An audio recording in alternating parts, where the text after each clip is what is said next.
ভিড়ের মধ্যেই আমরা একটা চেনা মুখকে দেখতে পাচ্ছি। তিনি দীনেশ ত্রিবেদী, তৃণমূলের সাংসদ।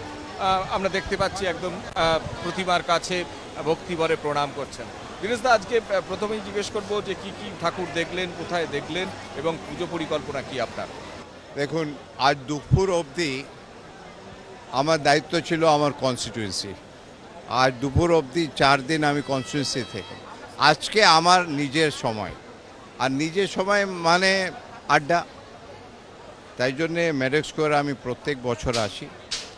আর এখানটার পুজো আলাদা আলাদা, মানে যা ট্রেডিশনাল হয়, আর ভাল লাগে। আমি এখানটায় মানুষ হয়েছি। অঞ্জলি দিলেন? অঞ্জলি দিলাম। চাইলেন? মায়ের কাছে কিছু চাওয়ার নাই। মা নিজে জানে, যদি মায়ের কাছে চেতে হয় তাহলে তুমি মায়ের ছেলে না। সবচেয়ে বড় হচ্ছে দেশ, আর ওর চেয়ে বড় হচ্ছে মা। তাই বলে আমার কিছু পাওনা নেই, ভগবান সব কিছু দিয়েছে। আর আবার যদি আমার নিজস্ব কিছু পাওনা থাকে তাহলে আমি গ্রিডি।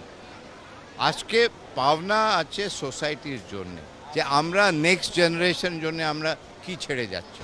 যা আমি এখানটা দেখছি, এখানটা মানে মেডেক্স স্কোয়ারের কথা বলছি না, পুরো বেঙ্গলে অদ্ভুত। আমার মনে হচ্ছে পৃথিবীর বেস্ট শিল্পীরা বেঙ্গলে, বেস্ট পোয়েট বেঙ্গলে, বেস্ট ডক্টর বেঙ্গলে, বেস্ট ইঞ্জিনিয়ার বেঙ্গলে, বেস্ট সায়েন্টিস্ট বেঙ্গলে।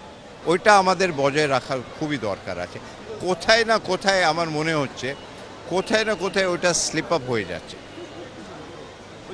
আপনার কাছে লাস্ট প্রশ্ন, একদম পুজোর মণ্ডপে দাঁড়িয়ে নিশ্চয়ই আপনি নিজের কথা বলবেন আমি বিশ্বাস করি, যে এই যে পার্টির যে আচরণ, পার্টির কাজকর্ম, আপনার যে অবস্থা, তা আপনি সন্তুষ্ট? আমি লাইফে অনেক সন্তুষ্ট। আমি যা পলিটিক্যাল ক্যারিয়ার করেছি, পার্টির একটা অনেক বড় সাপোর্ট। পার্টির সাপোর্ট না থাকলে আমি এমপি হতে পারতাম না, পার্টির সাপোর্ট না থাকলে আমি মন্ত্রী হতে পারতাম না। পার্টি ছাড়া ইন্ডিভিজুয়ালি কেউ কোথাও কিছু করতে পারে না।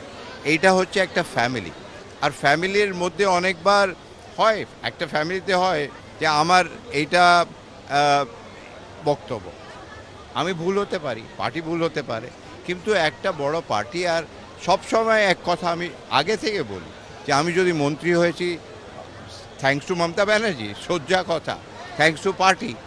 পার্টির একটা শৃঙ্খলা আছে, সবসময় আমি ট্রাই করি। কিন্তু আমার মনে কথা যেখানটা বলা দরকার উইদিন দ্য ডিসিপ্লিন আমি বলি। কিন্তু এইটাই হয় ডেমোক্রেসিতে, এইটা হয়। আর সবাইকে আমার শুভ পুজো ভালো কাটুক। মহা অষ্টমীর সবাই প্রণাম মাদের। দীনেশ ত্রিবেদী পুজোর মণ্ডপে দাঁড়িয়ে তার ব্যক্তিগত কথা বললেন এবং রাজনৈতিক বক্তব্য অনেক কথা বললেন।